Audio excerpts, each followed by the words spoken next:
Now, World Down Syndrome Day is marked each year on the 21st day of March. This date was selected to signify the uniqueness of the triplication of the 21st chromosome, which causes the disorder. The World Down Syndrome Day is observed to create awareness about the syndrome. Down syndrome causes a distinct facial appearance, intellectual disability, and developmental delays. It may be associated with thyroid or heart disease. Doctors say early intervention programs with a team of therapists and special educators who can treat each child's specific situation were very helpful in managing Down syndrome. Now let's talk this through by speaking with a Down syndrome advocate, Biobara Yinkere, who is joining me on the news. Thank you so much for joining us on the news this time. Okay, so we have to stop there because it's the wrong name completely.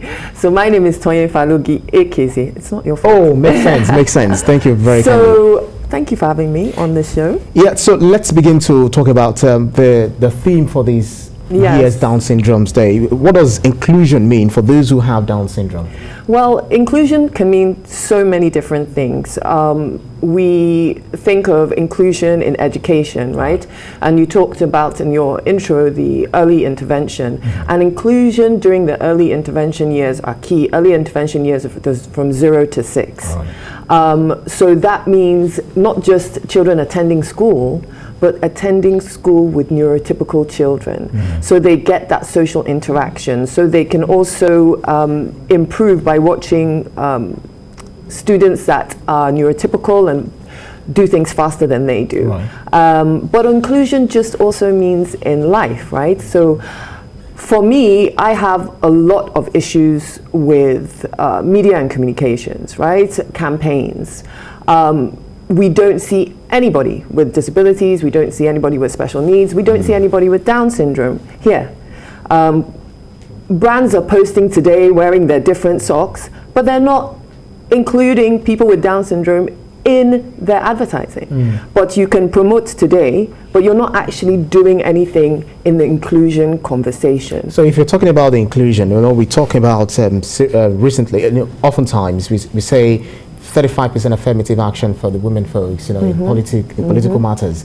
Does this also involve the Down syndrome people? It must, because it's about perception, not their capabilities. They're capable because you do the work, just like with any child, you train them. They need training to go to school, you work, you have lesson teachers, you have your therapists. Yes, they take longer to learn, but you also train them in vocational skills. And people with Down syndrome are very good workers. They like to be responsible, they like to work. If you go to abroad, there's cafes run by people with Down syndrome, right? There's now a Victoria's Secret model with Down syndrome.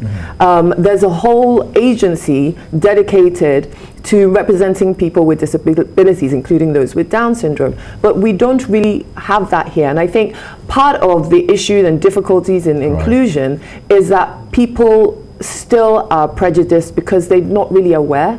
And I don't think it's wickedness or anything like that, even though some people are like that. It's just they don't see it. But if we're able to see it, then on a foundational level, it's entering our home.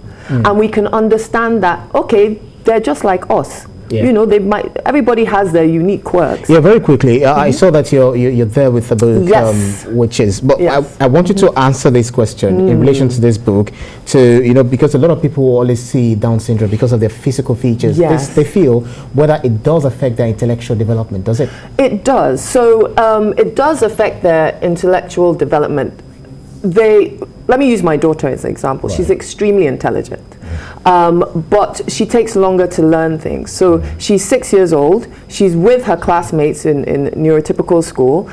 We prefer the Montessori system because it's just better for people with Down syndrome. But we do a lot of work outside of school to make sure she can keep up. So it's not only about attending and putting those things in front of them. You have to do the work behind the scenes. So the hard work we're doing now is because we want people with Down syndrome to be independent and be able to work and have families and hold down jobs and live a normal life as a grown-up. And they can. So what does this do?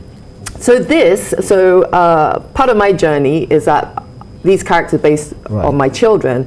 Ugo and Simpson, it's called Ugo and Simpson. It's actually the first book series, so there's more than one book worldwide to feature a black main character with Down syndrome.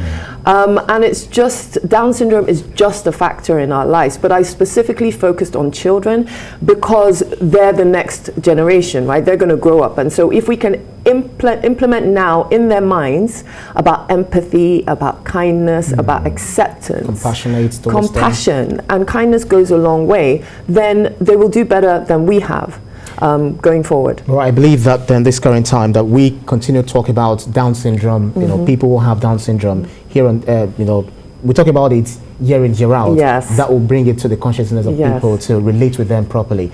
This is quite very colorful and lovely.